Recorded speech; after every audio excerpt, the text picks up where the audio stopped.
Hello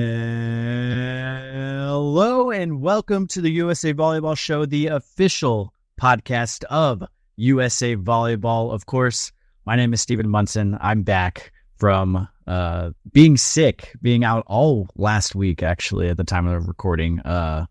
Just sick. Sickness ran through my family. But before we talk into that, we're going to dive into our weekends. Want to welcome, of course, Severin Lavenstein back to the podcast. Severin, how are you doing? What's going on, Stephen? Hello, listener. And for those who don't know, the interview you're about to see, Stephen had his Jordan flu game. I mean, it was impressive. That he was playing hurt. And you can tell by my voice, probably I was playing hurt a little bit too. So I don't think both of us were at our peak, but when you get Karch, you gotta play. Gotta post. When you get the legend, when you get the GOAT in on the pod, you have to show up. So excited for our conversation with Karch coming up here on the interview. But before we dive into that, let's talk about our weekend. Let's catch up a little bit. Severin, what were you up to? I think you were doing a lot out there in California. It was volleyball palooza for me, beach volleyball to be specific. We had 3 events. 2 of them were overseas. 1 of them was local. So we had Elite 16 Rio with Therese Cannon and Megan Kraft. We'll talk about it in a second, but they ended up medaling, so that was awesome. We had Norseca San Salvador, so I was keeping a close eye on that. Got 2 medals there as well. And then for me on the ground, was over in LA a little bit covering the AVP League final. Super cool to be a part of. Obviously, I've been able to cover that all season long, the inaugural AVP League. And I think what they're doing is tremendous. I've said to anybody who'll listen, I love the access that they give us. It's fantastic.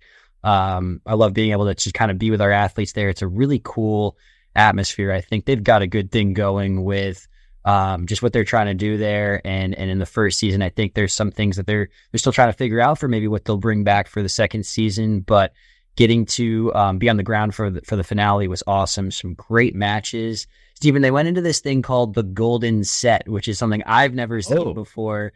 They kept talking about it. It was like, were we going to really get there? Were we not? And what it was is after, so the way the teams are structured, you get a men's pair and a women's pair making up each team. And when they're going through the final, you can't just like run with it as a tie. So if you had one pair win and another pair win from 2 different teams, and you'd gone through the whole match, they'd have to play the Golden Set, which was a women's pair or a men's pair plays to 8, and then they switch for that final set. If it sounds confusing, that's because it is, and I still don't quite understand. But yeah, know a lot of cool things, and it was at Dignity Health Sports Park in Carson, which was where the LA Galaxy play, so kind of adjacent to that. And yeah, I could go on forever, but it was a lot of fun, and I always love being on the ground for these events. Certainly exciting first or inaugural season for the AVP League. Excited to see it grow and continue to improve on what they did in this first year. And just from your words and just following you on social media too, and all this content you've been doing on USAB Beach, it looks like a great time. It looks like an awesome atmosphere. And I love the tour aspect, which has always been around, but just traveling to different cities, getting a different exposure there for the league and the athletes. And just exposure for beach volleyball too, for those audiences that, may not have been exposed to that before outside of, watching it on TV for the Olympics or something. But, you kind of talked a little bit about it, but just any, most memorable moments for you, following the league this season?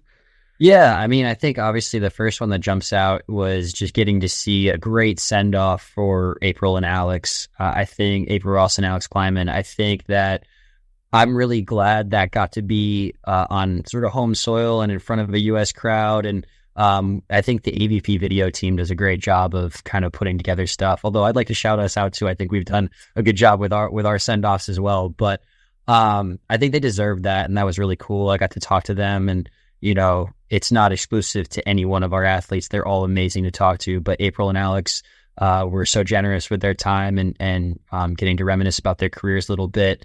We got a few tears, and I think that was, well deserved. And,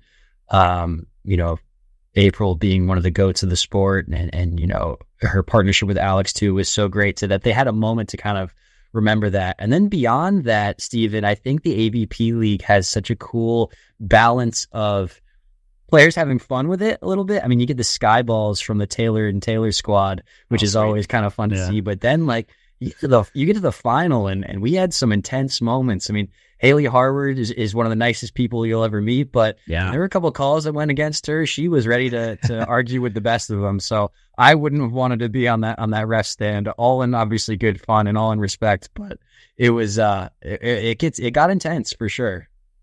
I feel like it's always the nice ones you don't want to be on their bad side of. So I could see that. I could see that being the case for Haley, because we've had her on the podcast before, and she's awesome. But yeah, great. Thank you so much for sharing everything about the AVP League. Again, excited to see it continue to grow, and looking forward to next season. But for me, we had a big snowstorm come through. Got close to a foot of snow here in the Denver area. I already mentioned it before, but my entire house, my family, we all got sick, and it was 2 sicknesses in a row, 2 separate ones that we all got. So it's been a long haul for all 3 of us, but we're finally seeing the light at the end of the tunnel. We're all feeling better. Now we just got to get our lives back together, because our house is just destroyed. Our houses need some cleanup. I talked to you before we started recording. I need a haircut.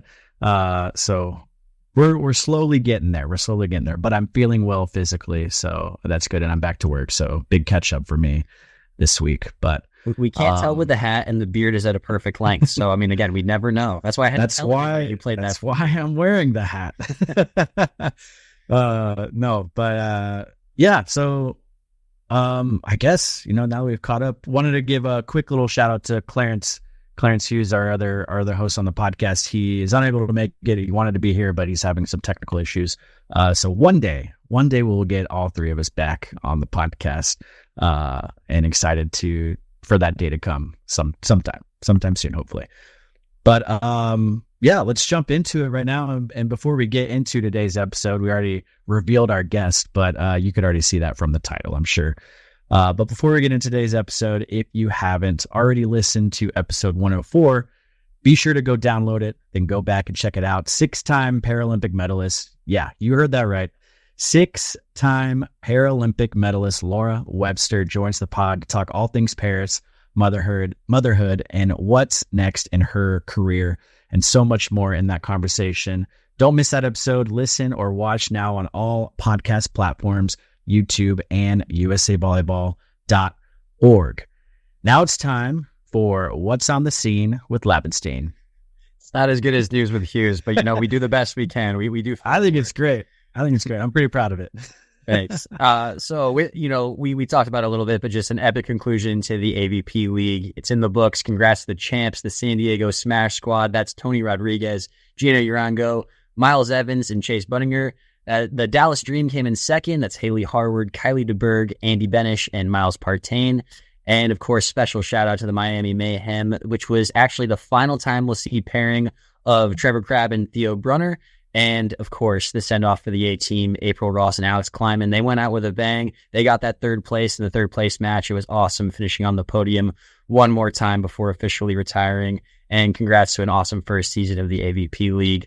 As you mentioned, 2 medals for the U.S. from NORCECA San Salvador. That's gold for Devin Sowers and Jade Race in the women's bracket. And Diego Perez and Ryan Ierna in the men's bracket took silver. So 2 medals coming back, and also 5th place finishes for Jessica McGuire and Ella Gray, and also for Zephyr Dew and Cash Adamson winning those placement matches. So really good results from the U.S. in San Salvador. These NORCECA tournaments keep piling up here in November and October too. They really stack the schedule, and so we've got something almost every week, it feels like. But great results there once again. And of course, last but certainly not least, Therese Cannon and Megan Kraft are on fire. 3 consecutive medals in a row in the FIVB circuit, and the latest was a silver medal at Elite 16 Rio. They got all the way to the end against a really tough Brazil team, but a silver medal, awesome for both of them. So cool to see them rising up and really getting some great results here. Also, 23 emerging U.S. beach teams are scheduled to compete at the Volleyball World Pro Beach Tour Futures event on December 5th through 8th in Pompano Beach, Florida. So cool that we're getting this in the States. This is the first FIVB Beach Pro event taking place in the United States ever. So you don't want to miss this historic event. Stay tuned for more details. See the competing U.S. athletes and the full list of representing countries at usavolleyball.org. Cannot wait for that one. And then USA Volleyball also announced that the 2025 Beach National Championship will be held July 16th through 21st in Virginia Beach, Virginia. Looking forward to that one as well. And for all other news, you know where to go. Visit usavolleyball.org and follow USA Volleyball on social media. Glad we have you here for this episode with all this beach news and a lot of great finishes for our teams too over the weekend. That's awesome. Now, on to today's episode. Of course, you heard the big news already. Karch Kiraly is taking over as head coach of the U.S. men's national team, so we had to catch up with the legend himself. Hear Karch share his excitement and vision for entering his new role with the men's team, and we look back at his career at the helm with the U.S. women's national team. We also look ahead to LA 2028, the Olympic Games there on U.S. soil. But let's get right into it. Here is Karch Kiraly. Karch, thank you so much for taking the time to sit down with us on the podcast. Your second time on the USA Volleyball Show podcast, so really appreciate you taking the time. I think the last time I saw you was at the celebration party in Paris at the Team USA house. So welcome back and good to catch up with you here. Thank you. Thanks for having me. And yes, that was a really special day, final day of the Olympics, closing ceremonies, and the Olympic final day for the women's indoor competition. Yes, awesome party there. Awesome venue too with Team USA House, and to have everybody there kind of celebrating together, friends and family, along with yourself, the coaching staff, and the athletes. Really cool environment that the USOPC set up. So thankful that we were able to have that, and thankful we were able to have that moment. But congratulations, first off. Yeah, congratulations on bringing another medal to the U.S. women's program. Silver this go around in Paris. I guess from your point of view, how was the Olympic experience and getting another medal for that program? Well, first of all, I got it. All the heavy lifting was done by the people on the court, the players. So the huge congratulations goes to them. But we staff are honored and proud to have supported and been along with them every step of the way. I've been telling people there are two kinds of people: those who like to win more than they hate to lose, and those who hate to lose more than they love to win.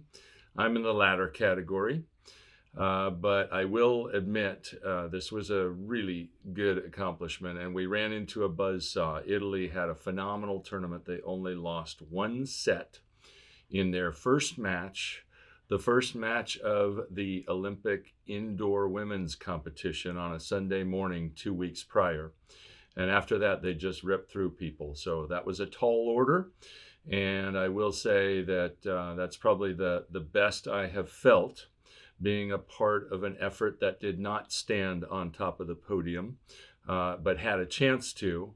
And I really have to give huge credit to our team for pulling it together. We had a lot of question marks and uncertainty going into that tournament and put together a great tournament. Yeah, no, you mentioned you're the latter part of those two scenarios, but you hate to lose. And silver medal is, it's kind of bittersweet moment. You walk away with the medal, but you're losing in that final match of the Olympic tournament. But I guess for you, and you mentioned that it's the best you felt in that scenario, winning the silver medal. I guess for you, why do you feel that way? I know the team had a bumpy start at the beginning of the Olympic Games, and like you mentioned, you gave all the credit to the players. Is it just the fact that you're able to watch the players kind of battle that adversity, or I guess, yeah, take me through that. And why you feel that way about walking away with the silver medal? Well, I think it's a lot of perspective. So, for example, I was assistant coach to Hugh in the London final in 2012. Right. And in that final, the team had not lost a match in a year.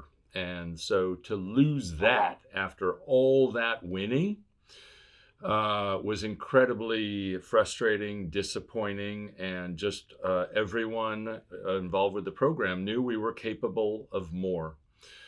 The women's program in 2022 came up short in VNL, 5th, came up just short of a medal in the World Championships, 4th, lost in the bronze medal match. 23, lost in the bronze medal match in VNL, had a very good Olympic qualifier with one loss and the rest wins, but won our group. And then a quarterfinal exit in VNL. So we had not been standing on the podium much or at all in the last 2.5 years, 3 years. And so when all of a sudden you put together a really strong tournament like that, I think it's a huge positive. We found good answers and found our rhythm and found the balance that the team needed just in time and put together a great Olympic Games. But looking at our results leading up to that, it would have been hard to predict that USA would be playing in the final of the Olympic tournament. And so that's what makes it a totally different feeling than the anger, frustration, hurt that we all felt losing the first match in over 365 days in the Olympic final 12 years prior in London. So I think a part of the background on this year of 2024 was also that the USA women played 16 matches prior to the Olympic Games, 13 matches in VNL, and we barely scraped into the quarterfinals and then lost to the eventual VNL and Olympic champion Italy in that quarterfinal. So 13 matches in VNL, 3 friendly matches against Netherlands, great crowds in Southern California as we played at the Long Beach State Pyramid. What a wonderful way to prepare for the Olympics in front of home fans. It took us a little while to figure it out, but I think we did all right considering we figured out our starting team in less than 60 minutes, in less than 1 hour against China. We lost the first 2. And then brought in Avery Skinner and Catherine Plummer, who both played phenomenal Olympic tournaments. And we came back and almost won against China, beat Serbia, beat France, beat Poland, beat Brazil, and then we're playing for a gold medal in the final. So, but there was a lot of uncertainty. As soon as we named our team on Wednesday, it might have been June 5th, 2 days later, we already had 2 people who eventually would turn out to be starters not get to play for weeks after that. They came down with injuries, Jordan Poulter and Catherine Plummer, who didn't play much, played sparingly against Netherlands in those friendlies. And so all kinds of things that were going on behind the scenes led to some very heavy challenging on all of us to be great problem solvers. But I think the group, the whole program did a wonderful job with that problem solving and working through injuries and unavailabilities and so much uncertainty and getting to the point where the team put together a great Olympic tournament. Karch, I would imagine that a lot goes through your mind for any kind of match, but in an Olympic match specifically, what are some of the things that you're thinking about as a coach? Well, certainly the opponent, the enemy, has a big say in what happens. And so during a match, we're trying to track what adjustments we might. Probably number one is we have a game plan going in. Very rarely do we get to stick with that game plan. Even against France, we thought that was going to be the game plan going in was because the French women are not one of the top 10 teams in the world. We had great respect for them, but they're not a top 10 team.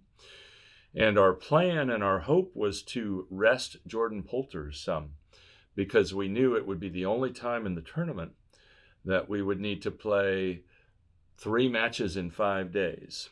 To play Sunday against, that is, if we hoped to advance all the way as far as we could. So play France on a Sunday. We knew if we could do well there, we had to win that to win a quarterfinal, earn a quarterfinal berth. And so then we played Poland on Tuesday. And if we were able to win that, then we would be in the semifinals on Thursday. But Jordan Poulter had been out for weeks, so we were not at all certain as to whether her health would hold up for 3 matches in 5 days. So we had a great hunger to have that match go more smoothly than it did, so that she could get some rest. But it didn't go that way. And so we had to adapt and adjust and play her more than we had planned to. That's not saying anything negative or I guess dismissive about how great Lauren Carlini is as our other setter on that team. And for that matter, huge props to Micah Hancock, who needed to come in when Lauren had health challenges and was out for a couple of matches, including Lauren not being available for the France match. And so that had a factor in how in our ability to rest Jordan Poulter also. So that would be an example of how we had to adapt and adjust on the fly. Didn't go as smoothly. We needed to win decisively, needed to get a nice 3-0 or 3-1 win. We wanted to get out of there as fast as we could to rest everybody, not just Jordan Poulter. But each of those games, I think we were down set point in both the first 2 games against France. And we had to scramble. It was good for us. It challenged us, but that was not the plan going in. The plan was for it to go, and the hope was for it to go a little more smoothly. But again, credit to the team to figure out ways to win. We made changes in basically each of those matches to decisive substitutions to try to put the team in a better spot. So that's a long answer to your question, but we're looking at what's happening as the match is going on and looking to see how we can change things if the enemy is having more success than our original plan had them doing so. Kurt, you mentioned you got down to that 13th spot. This was a full team effort, bringing in Micah Hancock, like you mentioned, but this was a full team effort to not only find that lineup that gelled and that gave you the best chance to get on the podium. But I guess from your perspective, and you mentioned Avery Skinner and Catherine Plummer, how impressive is it to perform at the level that they did at the Olympic Games, the biggest stage in sports? Obviously, they're professional athletes. They've been on big stages before, but the Olympic Games is a whole different animal. How impressive is that for them to step up to that level? Extremely impressive. And I guess I will pause that thought. You mentioned what a team effort it is. I do want to give a big shout out not only to Micah Hancock, who was our official alternate. And one of the reasons we put her on the roster as an alternate was because Jordan Poulter had some health challenges since June 7th, right up to the day we started playing. I think that was July 29th. And so we needed some insurance, et cetera, but none of us anticipated that the insurance and the backup that Micah Hancock would provide would have been necessary for Lauren rather than for Jordan Poulter. But Micah came in and did a great job. And I also want to give big shout outs to Morgan Hentz and Anna Stevenson Hull, Stevie, who were rock stars there in Paris the whole time as training players. They were unfortunately we were unfortunately not allowed, as any team was prevented. Nobody was allowed to have extra players on the roster. Every team would love to have had 14 people on the roster rather than 12. But Morgan and Stevie made us better on a daily basis. And so I want to give big props, because it would have been hard for people to know that. since our practices were behind the scenes, and since they were there at the matches in spectator seats, but it would have been hard to spot them and understand the role that they were playing. But back to Avery and Plum, both of them had some times where they had played well for USA, some other times where they had not. They hadn't, especially deeper into tournaments, had consistently high level of play, but we knew they were both capable of great things. Many years ago, one of our assistant coaches, John Newman Gonchar, great guy, JNG, and he's now coaching with the University of New Mexico, but we love him dearly as one of our former staff members. His mom didn't know much about volleyball, but when we put Michelle Barch-Hackley into a match, his mom said to her son, "Wow, she's a slugger." And she was absolutely right. She is a slugger, and Avery's a slugger, and Plum is a slugger. And one of the reasons we built that roster is to have lots of different combinations, to go from all slugger, which we ended up doing with Avery and Plum, to all people who are, I guess, more well-rounded players, but might not be known as the cannons, the really big arms out on the left side, with Jordan Larson and Kelsey Robinson Cook. And so we went with more of a ball control lineup to start with people who have all these all-around skill sets, contribute in lots of ways, but they were both struggling. Of course, they wanted to. We wanted them to also, struggling to kill and to terminate and score points. And so we did a big flip. But the beauty of having two of each of those is there are 6 different combinations you can put on the court. And if something needs to be changed during a match, it can change the rhythm of the match and make it very difficult for a team to continue to have success. And so we went from all-around ability to maybe give up a little in serve receive, a little in the quality of the first contact, but all slugger. And it turned out the all slugger lineup was the one that was a great answer in that particular tournament on the ground for those 17 days in Paris. And so huge props to both Avery and to Plum, who came in off the bench and then took over starting roles as we decided to start in match number 2 against Serbia, how we finished match number 1 against China, almost winning after down 2-0. And they were both big reasons why. So without them, I don't know how far we would have gone, but want to give them and everybody else, as you mentioned, the whole team, a ton of credit. That was a total team.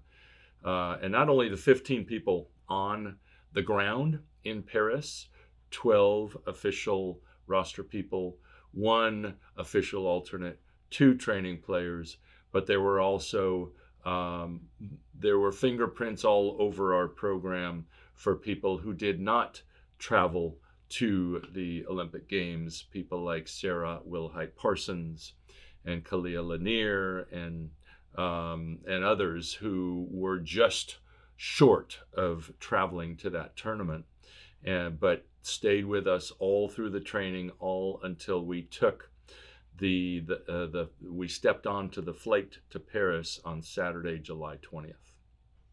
I love calling it the all slugger lineup. I wish I'd been calling that in the moment. It's such a good name. Karch, we're talking a lot about roster management and lineup changes, and I'm curious, was that a new challenge for you in this go around for the Olympics, or how did that line up with your previous Olympic experience? I think each Olympic experience has been unique with a unique set of personnel. So, for example, in Rio, we had people like Kelsey and Karsta Lowe coming off the bench and really giving us a big lift in some of the matches there. We had, and Krista Hermado Dietzen. And then in Tokyo, our team, for the most part, we got our butts kicked one match. Russia gave us a shellacking. But beyond that, things went reasonably smoothly, except for two major injuries, which forced us to change our lineup. The first one, I think, was to Jordan Thompson. I'm trying to remember the order. I think it was Jordan Thompson first. And then Annie Drews, of course, was ready to come in and take over. And Annie had probably the best tournament of her life in Paris 3 years later. But Annie was phenomenal also, taking over that starting duty in Tokyo. And then Jordan Poulter went down and Micah Hancock came in and also did a phenomenal job. And so most of our adjusting was more health-based than enemy-based, where we were really having trouble or falling down 2-0 and needing to make some big changes. For the most part, our starting lineup in Tokyo was really taking care of business. Our biggest adjustments were more health-related. This time in Paris, it was more strategically related. So, but I got to give credit to all the members of both those teams and all of our staff for working through all of the challenges that inevitably come up. As people say, it's kind of a dark saying, but man plans and God laughs. And I guess we would say we plan and the enemy laughs. And so we have to make plan A and right through plan X, Y, and Z and be ready for all of them in the course of a given match. And you only have so many points and so many minutes before you run out of time. So you have to try a few things along the way. Arch, thank you so much for spending the time here to reflect on the whole Paris experience and bringing another medal to the program. Wanted to thank you for just a little bit of that insight too, about the whole process and the experience that you and the team went through. Congratulations again to you and your coaching staff and all the athletes involved in the program. An amazing accomplishment. Thank you. And everybody played, just every single member of the program played an impactful role and an important role in a silver medal winning effort that we are extremely proud of. Well, just to kind of close the book on that and moving to our next topic here, I mean, a huge announcement 2 weeks ago. Congratulations to you on accepting the new head coaching role with the U.S. men's national team.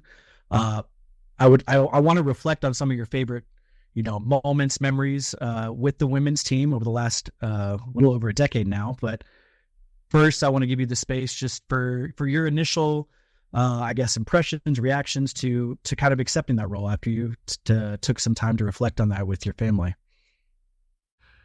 Reflection is a big word. Right after the Olympics, I probably don't do enough reflection. I'm a person who just, as soon as one tournament is done, I'm already leaning forward, moving forward, leaning into what's next. So I remember in Tokyo, the women won gold and they were standing on the podium. And of course, we were extremely proud, all of us, because that was the first ever Olympic gold medal for the women's program. And standing there, and I had a kind of a far off look in my eye, and somebody asked me, "What are you thinking about?" And I had to confess that I was thinking about the Paris Olympics. That was 13 minutes after the last ball dropped in Tokyo, already thinking about what might be next. So I sometimes don't do a very good job of holding back, hitting the brakes, and giving more room and space for thought and reflection and pondering. So immediately after Paris, I definitely was just moving forward and putting some real thoughts toward LA.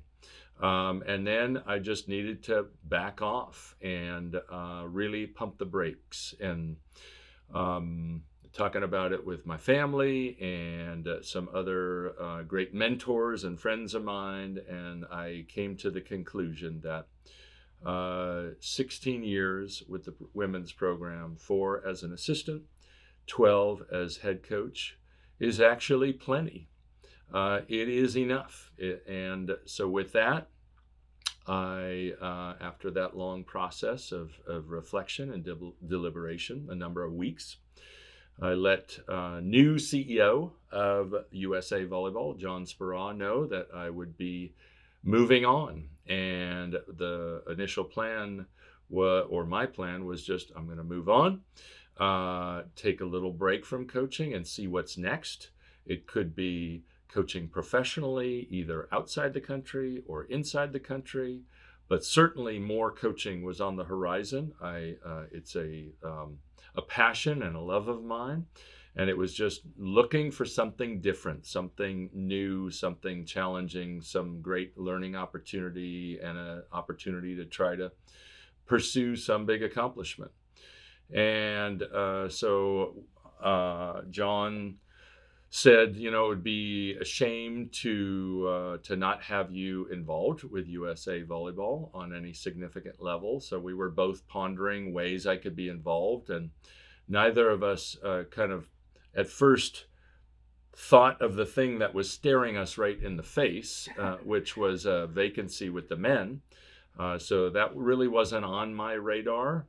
I don't know if it was on his, but he probably had 31 radars he was working on as he's trying to catch up at light speed and still behind as CEO.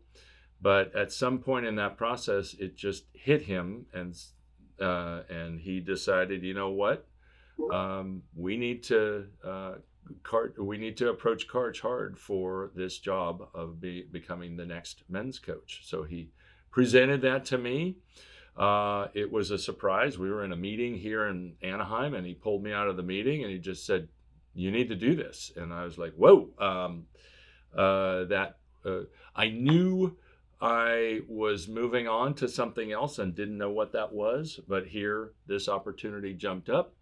Talked to some of the guys on the men's team, especially some of the leaders, and got some great perspective there, and talked to a number of other people, and got really excited about it and jumped in, and I'm just going full sprint after that. So one of my big things now is having lots of FaceTime calls, hour to hour and a half meetings to get to know some of these amazing people who are also amazing volleyball players, like Matt Anderson, who's competed in 4 Olympic Games, and Eric Shoji and Micah Christensen and David Smith and lots of other ones, to get to know them and have them have the opportunity to know me a little, so we can start building our collaboration. And there's a ton of work to do, a ton of learning to do, and some catching up to do, because I've been immersed in the women's side of the game and followed the men's side of the game as closely as I could, but not how I would if I were coaching in the men's side. So I'm really excited in the midst of this process and diving right in.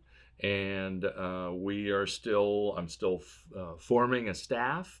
Got lots of good people who were great contributors who will continue on, but the staff is not completely built, and I'm not in a hurry to have that done by 48 hours from now or anything. One piece, one step at a time.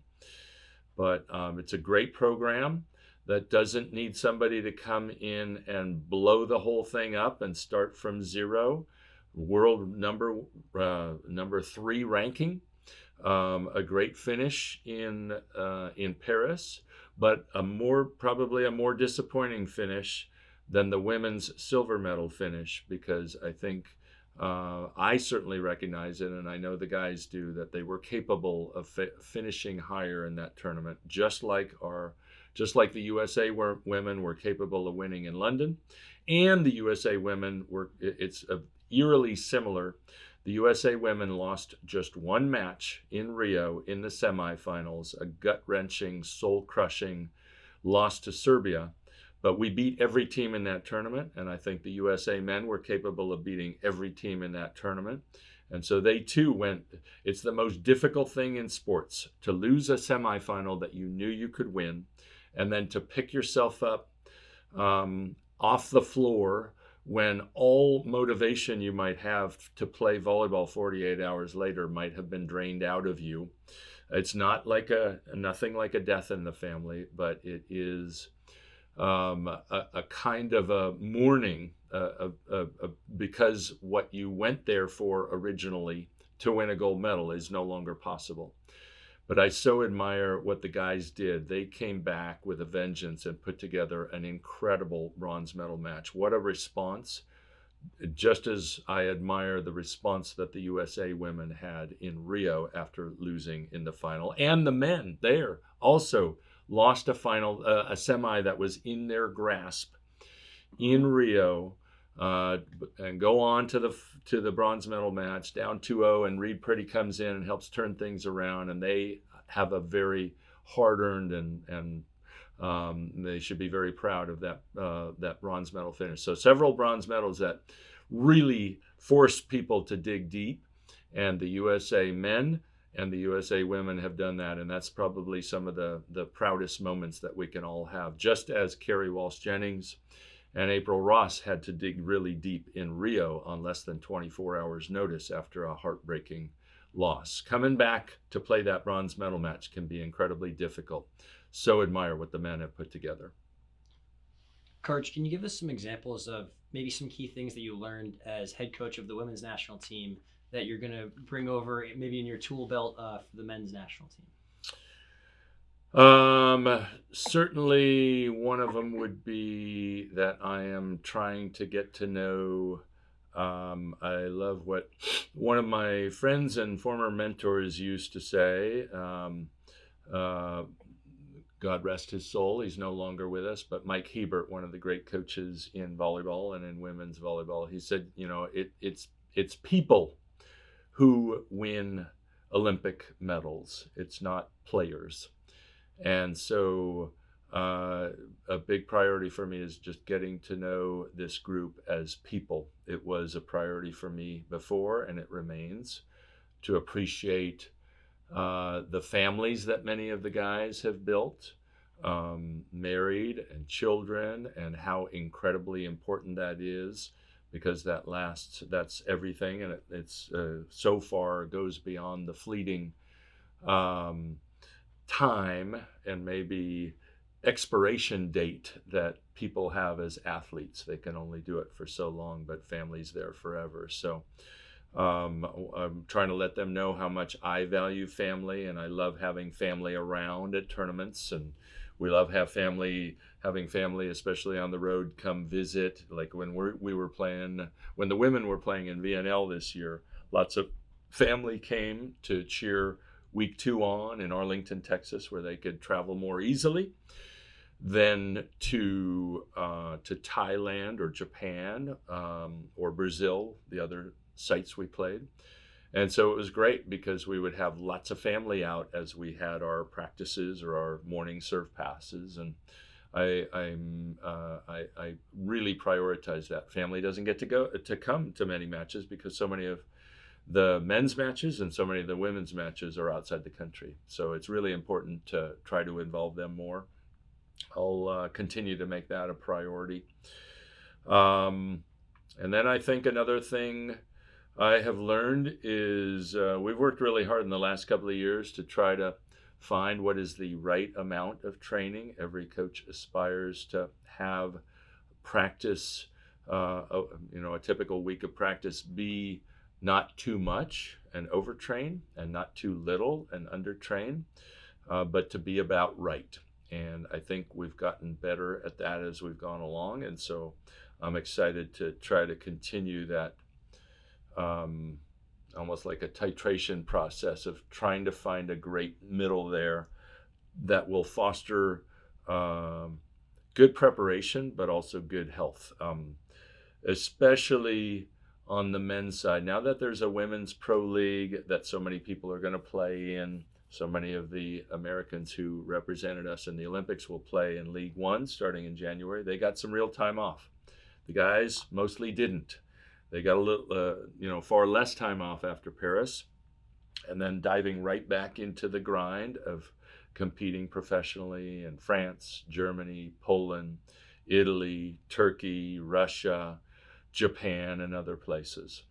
And so we got to be really cognizant of how of the end in mind, and that's 4 years from now in LA, and how to help people stay as healthy, but also to perform at the highest level possible over those next 4 years. It's not just about match number 1 or week number 1 of 2025 VNL or of 2025 World Championships, now that there's going to be 2 World Championships in the course of every Olympic cycle.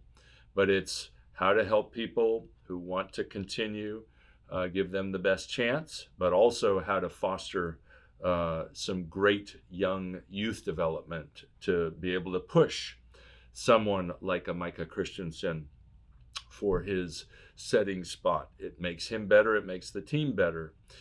He's been the clear starter for 11 years now. I guess subtract the lockdown year, there was no competition, but 10 years and 11 since he took over the team early in 2014 and led them to a World League title, and he still had a year of college to go.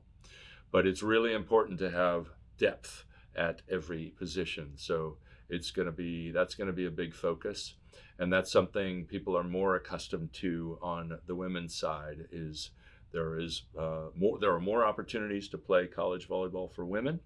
That leads to more depth, but that's an important part of the equation, is to build as the best depth possible leading into the LA Olympics. You mentioned you're already starting to reach out to some of the leaders of the team. You mentioned Micah Christensen, Eric Shoji, Matt Anderson, among others. But I guess, what have those conversations been like with them? Is it more introductions, getting to know them, in their personal life, or are you talking more volleyball specific or life overseas? I guess could you dive into a little bit of what those conversations have been like so far? Yeah, it's been a real honor and privilege to get to know these guys that I have maybe had lots of 1 to 10 minute conversations with, but no hour-long to 90-minute long conversations with. Most of it is just getting to know each other, opening space for them to ask me questions, me to ask them questions, whether it's what got you into volleyball, how did you meet your wife, and there's some great stories there. I love asking couples how they first started dating. Some of them, whether it might be on a dating app, or some of the most fun stories. And I'm not going to give names, but I'll ask something like, well, who saw who first, and who noticed who first, and how did it go? And a couple people were like, yeah, I asked her out and she didn't like me. She didn't want to go out with me. But luckily I was a little persistent, stuck with it, and now they're committed for life to each other. So it's really fun to hear those stories, and to hear some of the volleyball stories, and some of the things that have been most impactful on them in their career, as I'm just trying to learn people. So it's not a lot about volleyball specifics at this point. It's learning, each person learning someone new. Coach, I feel like you've been able to create such a strong culture with the women's national team. Beyond this past year, getting to see it for myself, I think about Tokyo with 23 strong. And how do you envision yourself creating or fostering that kind of culture now over with the men? I think the men already have a very good culture.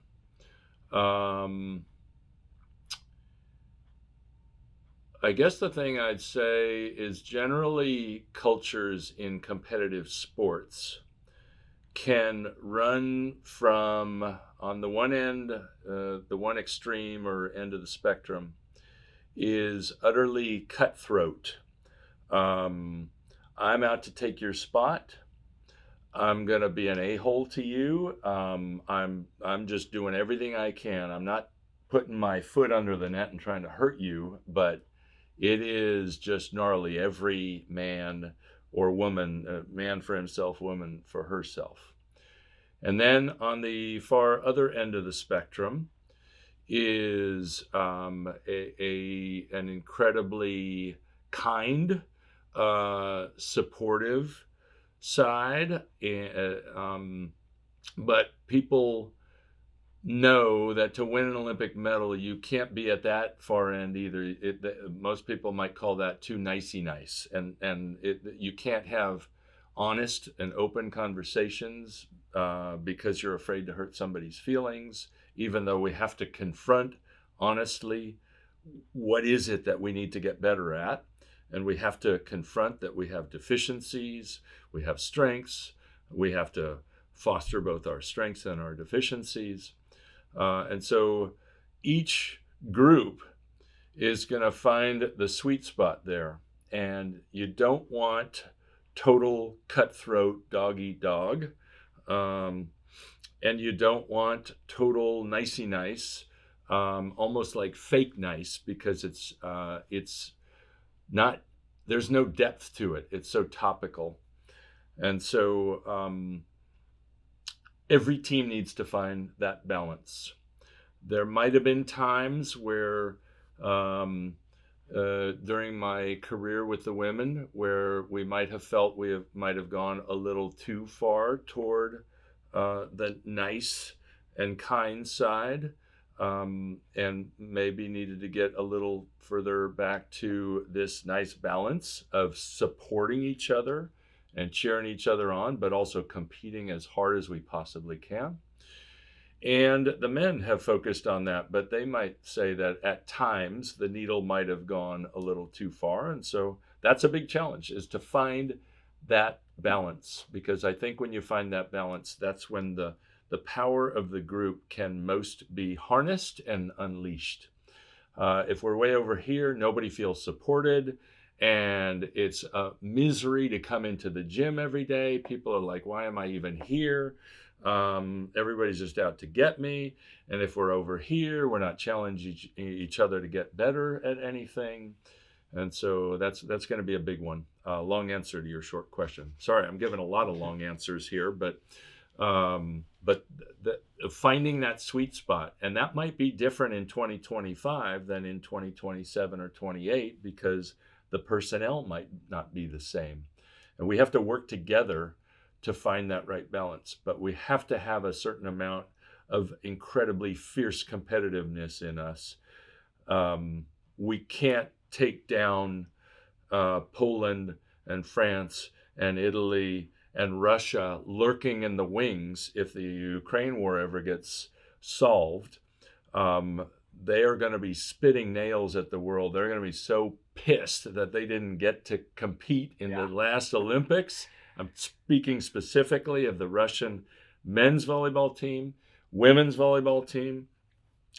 They're going to be breathing fire, and Micah has been playing there, Micah Christensen, and he sees what's going on. He said, whoa, man, if they had played in Paris, they might have been pretty seriously the favored team to win that tournament. They're young, they're tall, they're physical, and so we have to be prepared for all of that, and you can't take teams like that down without a ferocious amount of competitiveness. So we got to find that balance. Archer, I wouldn't say these are long answers. These are gold answers. You're giving us. Okay, well, they are really long. So if we were on live TV, you'd probably be wringing my neck right now, but we're not. So I can go on a little bit. You're not. This is not live yet. This. Thank you so much. This has been such great insight to your approach to how you're going to start your new role as head coach with the U.S. men's national team. Love to hear that you're talking to the guys already and getting to know about them personally and professionally as well. But I can say for myself as an employee of USA Volleyball, the press officer for the men's team at the last 2 Olympic Games, and just generally a fan of volleyball. I'm excited to see you in this new role, and excited to see that you're continuing with USA Volleyball too, like you mentioned at the top here in your conversations with John. So congratulations again, and just really excited to see you continue with USA Volleyball. Thank you very much. And I will just say it has been an honor and a privilege to work with the women's program for 16 years. And I approach it the same way now. It's an immense honor and privilege and responsibility to work with this special group of guys, this special team that has been consistently performing at a very high level, and seeing what we can do to work together to stand on the top of the podium at tournaments like VNL World Championships and the Olympics in 4 years. But so far, it's been a great group of guys that I have nothing but great respect for, just the quality of human being that I'm meeting and getting to know on the men's side. And of course, many of them have been doing it at a really high level for a really long time. And that too is impressive. That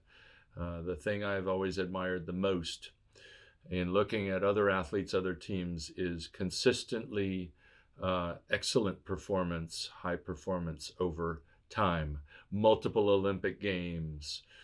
Somebody like Al Order, I think he won 3 straight discus competitions in the 60s. For Team USA. And so when people can do it over many years, over and over again, and there are a number of men who have been doing it on that level for a very long time, I have great respect and admiration for that. You mentioned after Tokyo, you looked ahead to Paris, and then after Paris, you looked ahead to what was next. LA 2028. Have you thought about that at all? The full circle moment of what that means, returning to LA for the Olympics, not only for the US, but I mean, for you personally too, returning to LA for the Olympic Games. I think other people are probably enjoying the whatever meaning there is to be found there more than I am. My thinking is how can this group stand on the podium, try to stand on the top of the podium in LA. Like I said, it's a big responsibility and a big hairy goal out there that we are dreaming about. And maybe the most pertinent thing about that Olympics, having, again, nothing to do with me or returning or anything like that, is just we do have this special luxury. When you host an Olympics, every team sport gets an automatic berth. So both the men and the women are already qualified for the Olympic Games, regardless of their world ranking. So that allows us in the early years of the Olympic cycle especially to play a little younger, give some people, some veterans, some significant rest, and a number will get that in next year in 2025. It might mean the team might lose a little more, might suffer a little in the world rankings, but again, we're looking at the end in mind and to try to foster or catalyze, galvanize development in some of the younger people who could play a role 4 years from now. That's an important thing, both rest for people who've been doing it a long time and opportunities for people who need to get those, and opportunities to fail and to respond from failure and things like that. So that's where the LA 2028 really comes in, is the rare blessing of already knowing not only that we have the berth, but the number 1 seed, because the host country, regardless of world ranking, ends up placed as the number 1 seed. So we're going to try and use that rare luxury to build the best and also the deepest team possible over the next 4 years. Karch, I know we're coming up on the end of your time here with us, but Just quickly, do you think that there might be any similarities between the games being in LA this time and then from when you were back as a player in '84? And maybe it's even only the traffic patterns. Even then, maybe there's some similarities there. But do you envision any similarities then that you might kind of share with the guys? I hope the traffic is the same. Going into the '84 Olympics, the traffic in LA is always a mess. But before that Olympics, many people who lived in the Southern California area left town dreading the traffic that was going to be there.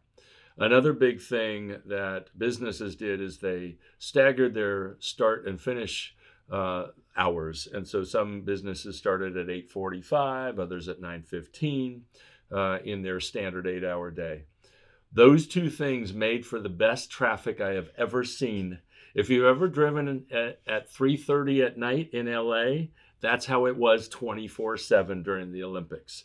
So I don't think we need, I know the mayor is talking about this, I don't think we need a bus-only situation. I think it was just fine. We were driving ourselves around. It's weird to have your own car at the Olympics and drive yourself to the village and then walk in and stay there, but be able to also go elsewhere and travel super easily. So traffic, it was the best 17 days of traffic I've ever seen, I hope, and hope it's the same. Lots of people leave, businesses stagger their hours.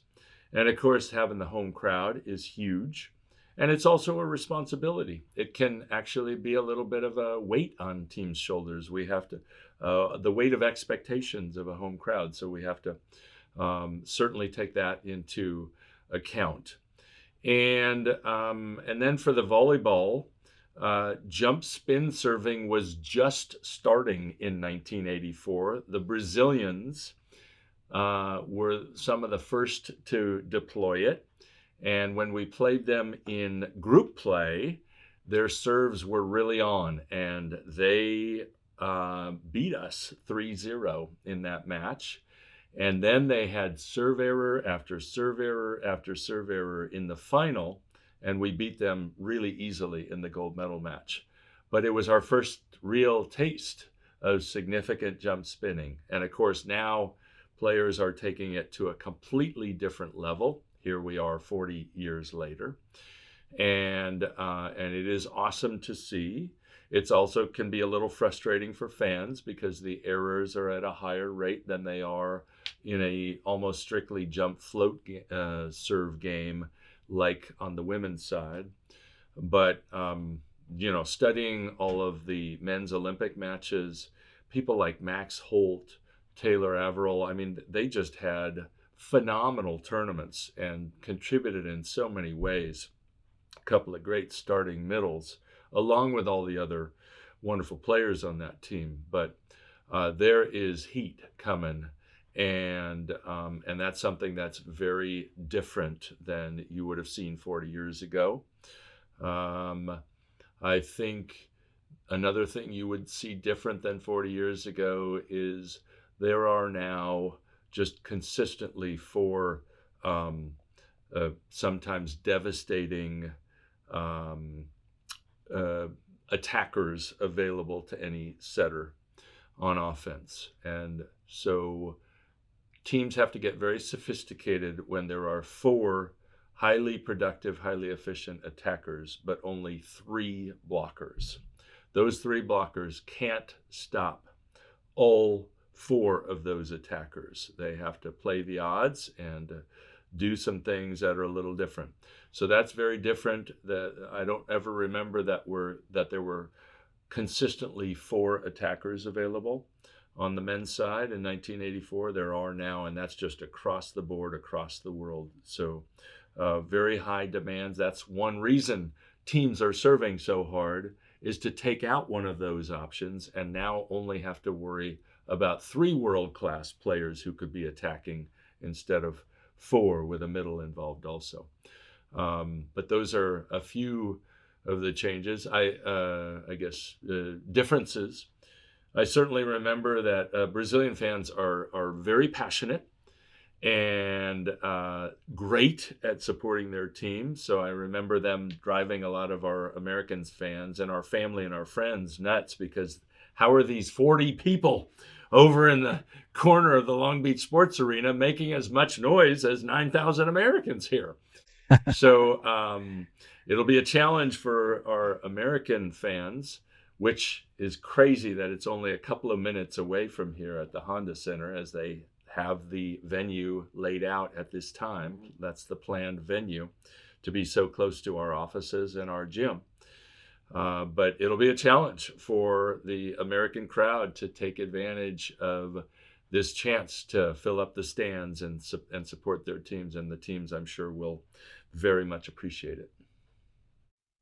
Karch, we're at time here, but thank you so much for that little insight of 84 to looking ahead to 2028. But thank you for your time here, sitting down with us. This has been an awesome conversation, and look forward to other conversations that we might have in the future on the podcast and offline as well. But congratulations on an amazing career with the U.S. women's national team, coaching them and to many, many medals. And, very much excited to see you at the helm with the U.S. men's national team and hoping we can bring another gold medal to that program.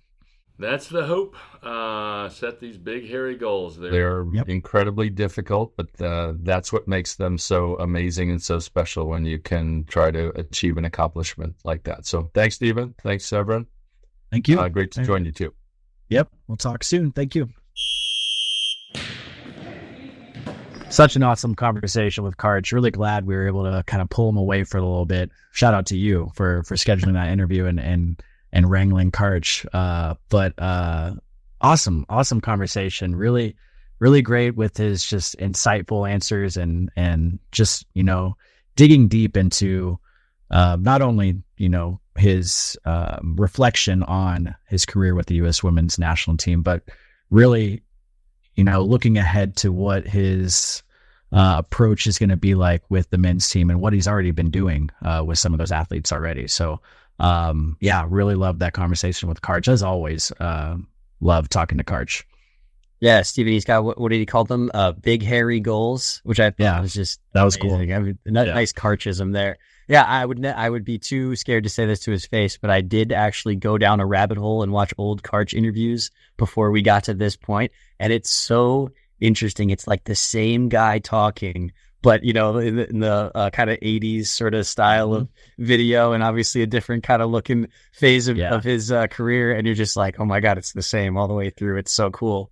But you just get so much insight and wisdom from Karch, and you get kind of to see how the gears are turning in his brain. And I could ask him any things about Paris and his previous Olympic experience all day long. But looking forward to seeing what he does with the men as well, and just kind of seeing a little behind the scenes here. I was already reaching out to them. It's so cool. So yeah, sitting down with Karch was awesome. I loved how he dropped, at the end of the Tokyo Games, he had this look on him, and one of the other coaches, staff members, was like, "What are you thinking about?" And he said, "Paris." And I was like, that is just crazy. You win the first gold medal for the U.S. women's national team program, and you're just already planning for what's next too, or already thinking about what's next and how you can continue the success, the trajectory of that program into the next games, into the next quad. So that was wild. And I'm sure he talked about it too, just the same thoughts, after Paris as well. And I just thought that was so cool. You and I have had conversations about this before. I'm sure you appreciated that. You're a big planner. You like to look ahead at what's next, whatever next adventure you have going on. I'm the exact opposite. I'm a go with the flow in the moment, to the point where my wife just hates that so much. She's very much a planner. She has to have everything laid out and thinking ahead. And I'm just like, yeah, it'll be fine. We got it. You both balance each other out that way. But yeah, I can relate a little bit, although I don't think I could even come close to the level of Karch. Again, it's really cool just seeing how, heck, the guy deserves many days off, but he doesn't really take any of them. And he's always either in his office or running around. He's got so many meetings and calls. I don't know. I would pay a lot to see what his phone looks like right now with all the people calling him. It's got to be incredible. But No, yeah, to be able to have that kind of success at every level of his volleyball career, you've just got to think that he's got to be planning and thinking ahead all the time, and it's got to be hard to shut that off. I think in the context of this conversation, it's fascinating just to get a peek into what he might have been thinking about with his lineup and how he was kind of looking at those changes. Now, he mentioned this was a difficult quad, talking about with the women towards the end, where that lineup really couldn't be set due to a bunch of different factors until close to the end. And so I think it's one of those situations where it really benefited having someone like Karch, who has a wealth of experience, but B, has that kind of mindset where he's always going to be ready to solve that problem. And that's, if you choose to look at it with that word, or, just having that opportunity to shift things around. It makes me think back to even, when we were on the ground for USAV Cup, was he already kind of thinking ahead to individual matchups? I think he might have alluded to that at one point. And no, being able to see it even from the fans from certain points in the season, I think it's one of the cool things that makes Karch. Yeah, and I think, for a number of reasons, he is, the right pick to move the U.S. men's national team program as the next head coach. Like you said, just such an elite problem solver, really enjoys that side of the game too. He loves it.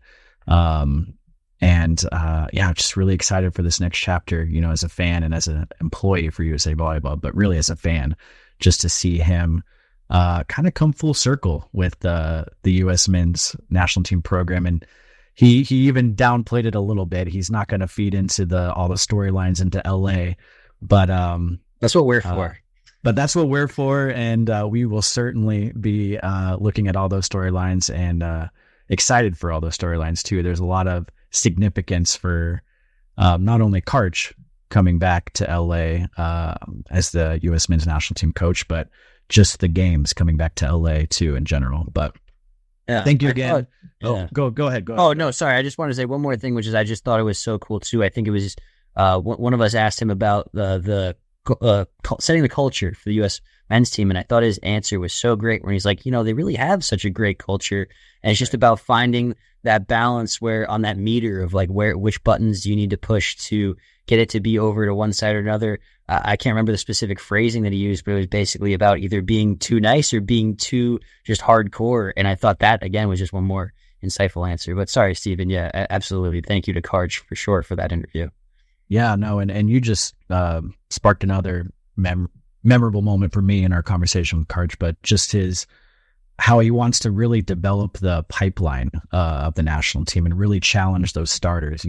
He mentioned Micah Christensen, and he's been there for so long and the clear number one setter, but he wants to find, those next setters coming up in the pipeline that will really not only push Micah to be better himself, but also, for Micah then to help guide those the next generation that's coming up too, and really just strengthen our pipeline for the men's national team. Because you look at it on the women's side, where he's been at, just with how big women's college volleyball is, how big junior volleyball is in the U.S., the pipeline kind of builds itself. There's just a wealth of talent to choose from in the U.S., and that gym is just so competitive to get those top spots to be one of the 12 representing the country at the Olympic Games. But I was really excited to hear him talk about just, wanting to develop the pipeline and really challenge those starters. And even going back to our conversation with Matt Anderson, he's already leaving the door open for LA, but he said, he's like, someone's going to have to take that spot from me. So Karch saying that kind of brought me back to that conversation with Matt, and excited to see, like you said, that balance of kind of competitiveness and building the culture in the U.S. gym for the men. But yeah, thank you so much for Karch for taking the time out of his incredibly busy schedule as he begins this new chapter in his career. We wish him the best, and excited to continue to have those conversations with Karch and work with them in this next squad. All right, let's move on here to upcoming events. Sever, why don't you kick us off here? Yeah, I got you. So first off, the 2024 local, zonal, and national combo camp is on November 14th through 16th in Huntsville, Alabama. And the Beach Pro Tour Challenge Haikou on November 14th through 17th in Haikou, China. And one more, the Beach Pro Tour Challenge in India, November 21st through 24th in Chennai, India. And of course, we don't have Clarence here. He's the guru and knows everything about all of our junior events going on, our qualifiers and national championships, of course. But I will do my best here. The Mountain Classic Boys National Qualifier registration is currently still open. That event is December 13th through the 15th. The Salt Lake City Girls 18s Showdown registration is open. That event is January 24th through the 26th. The Sunshine Classic Qualifier, Girls Qualifier, Weekend 1 registration open. That is February 22nd through the 24th. And then Weekend 2 for the Sunshine Classic Girls Qualifier, that is February 28th through March 2nd. Both weekends, their registration is open. The 2025 Salt Lake City Showdown Girls Qualifier Weekend 1 registration is open. That is April 5th through the 7th. That event is adding the 10 club division, so that's certainly exciting. And the Salt Lake City Showdown Girls Qualifier Weekend 2 registration is open as well. That event is April 11th through the 13th. More details on all upcoming events can be found on our website at usavolleyball.org.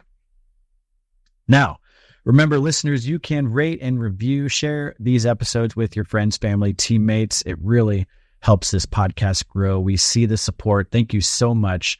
We couldn't do this podcast without you, with the listeners. And remember, you can check out our video episodes on our website and YouTube channel as well. Is there an athlete that you think we should cover on the podcast or talk to? Any storylines? Do you know of a club that should be featured? You can email us at the USAB show at usab.org. Let us know how we're doing. And thank you so much again for all the support. And also, now, remember, you can text us. So text us and say hello.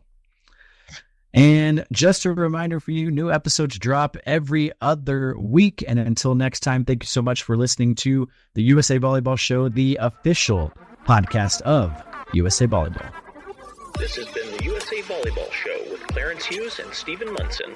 Produced by Curtis Ward. Our content producer is Laura Fawcett. Our marketing lead is Bree Jaycox. If you enjoyed this podcast, be sure to rate and review.